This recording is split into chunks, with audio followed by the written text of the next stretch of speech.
मुद्द्याचं बोलामध्ये मी संदीप शिंदे आपलं स्वागत करतो। ज्या पद्धतीनं एकीकडे मनोहर मामा भोसले अर्थात बाळू मामाचा अवतार असल्याचं सांगत आणि श्रद्धेचा बाजार मांडणाऱ्या मनोहर मामा भोसलेंच्या पोलिसांनी जे आहे ते मुसक्या आवळल्यानंतर गेल्या जवळपास 20 ते 25 दिवसापासून हा मनोहर भोसले जेलची हवा खात असतानाच आणखी एक माढा तालुक्यातला भोंदू बाबा समोर आलाय।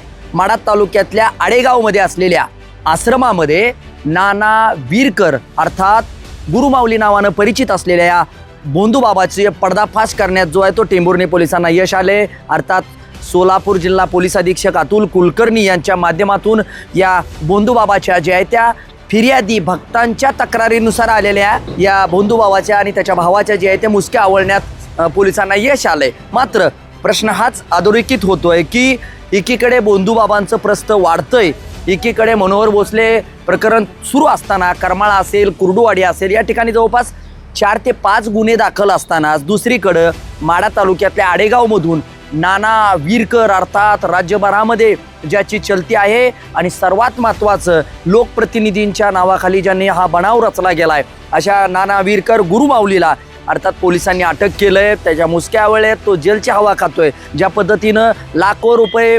भक्तांकडून घेऊन श्रद्धेचा बाजार मांडून लाखो रुपयेच्या फसवणुकीचे तक्रार जे आहेत ते पंढरपूर तालुक्यातल्याच असलेल्या यशवंत जाधव असेल निलेश भुईटे असेल या भक्तांनी मोठं धाडस दाखवलं आणि या दोन भक्तांच्या तक्रारीनुसार हा भोंदू बाबाचा कारनामा जो आहे तो समोर आला। खऱ्या अर्थानं राज्यभराला भोंदूगिरीचं प्रमाण ज्या पद्धतीनं अशोक खरातच्या कारनाम्यानंतर लैंगिक अत्याचाराच्या प्रकरणानंतर अशोक खरातचं प्रकरण जगभरात गाजलं गेलं आणि त्यानंतर भोंदूगिरी महाराजांचे राज्यभरात समोर येताना पाहायला मिळते। शासन आणि प्रशासन देखील भोंदू बाबाच्या विरोधात कडक कारवाई करताना पाहायला मिळते। ज्या पद्धतीनं भोंदूगिरीचे प्रताप नवे नवे समोर येत आहेत, अंधश्रद्धेला बळी पडणाऱ्या गोष्टी देखील समाजातल्या अनेक प्रतिष्ठित लोकच याला आहारी गेल्याचं बळी पडल्याचं देखील प्रकार समोर येताना पाहायला मिळत आहेत। ज्या पद्धतीनं मनोहर मामा भोसलेचे लोकप्रतिनिधी देखील मोठे भक्त आहेत त्याच पद्धतीनं नाना वीरकर अर्थात या गुरुमाऊलीचा तर मोठा प्रताप आहे। खऱ्या अर्थानं माझं लोकप्रतिनिधीशी संबंध आहेत, माझं कुणीही काय वाकडं करू शकत नाही असा भास देऊन आणि आलेल्या भक्तांना मी लोकप्रतिनिधींच्या किती जवळचा आहे हे दाखवण्याचं काम हा गुरुमाऊली करत होता। अनेक पदस्पर्श पूजा असेल, अनेक या महाराजाचे अनेक नवनवे प्रताप जे आहेत ते समोर आलेले आहेत आणि सर्वात महत्त्वाचं ज्या लोकप्रतिनिधींना जनता निवडून देते, ज्या लोकप्रतिनिधींना जे ते सन्मानाची वागणूक देऊन खासदार असेल आमदार असेल केलं जातं असेच महोदय लोकप्रतिनिधीच या महाराजांचे बळी ठरतायत, महाराजांचे भक्त होताना पाहायला मिळतात। ज्या पद्धतीने आपण स्क्रीनवर जर पाहिलं असेल तर हे लोकप्रतिनिधी आहेत, ज्या पद्धतीने आपलं सरकारचे सत्ताधारी मधले काही नेते मंडळी खासदार आमदार दिसत आहेत, ज्या पद्धतीनं दुसरीकडे पाहिलं तर मोठे मंत्रीगण देखील या महाराजाच्या संपर्कात असल्याचं बोललं जाते।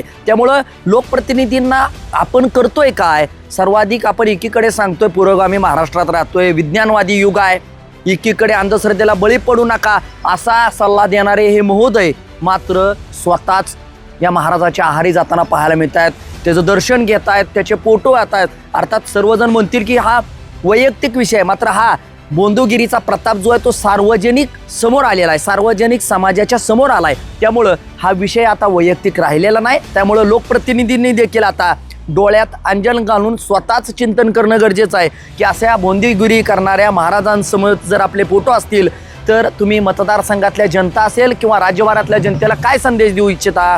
ज्या पद्धतीने आपण पाहताय राष्ट्रवादी शरदचंद्रजी पवार पक्षातील असेल, काँग्रेस असेल, सत्ताधारी भाजप असेल, सर्वच पक्षातले बडे नेते आमदार खासदार महोदय जे ते या गुरुमाऊलीच्या भेटीला गेल्याचं फोटो आहेत आणि स्वतः या महोदयांनी या गुरुमाऊली म्हणणाऱ्या स्वतःला म्हणणाऱ्या या महोदयांनी भक्तांना हे फोटो व्हिडिओ पाठवल्याचे देखील धक्कादायक माहिती समोर आली आहे। त्यामुळे हा महाराज करतोय काय, कुठून शिक्षण घेऊन आलाय ही आघोरी कृत्य, अनेक आघोरी कृत्य करणारे हे भोंदू बाबांच्या मुसक्या तर आता येत्या काळात आवळल्या जातील।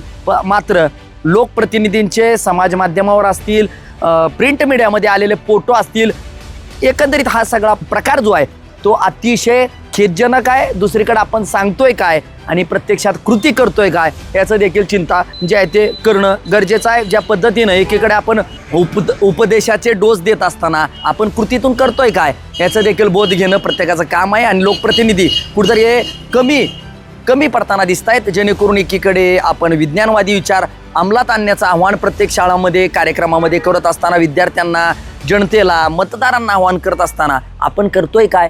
तर पालत्या गागरीवर पाणी ओतण्याचं काम जे आहे ते या लोकप्रतिनिधींकडून होतंय. त्यामुळं तुम्ही नक्कीच चिंतन करण्याची खऱ्या अर्थानं गरज आहे. तुम्ही पाहत राहा मुद्द्याचं बोला.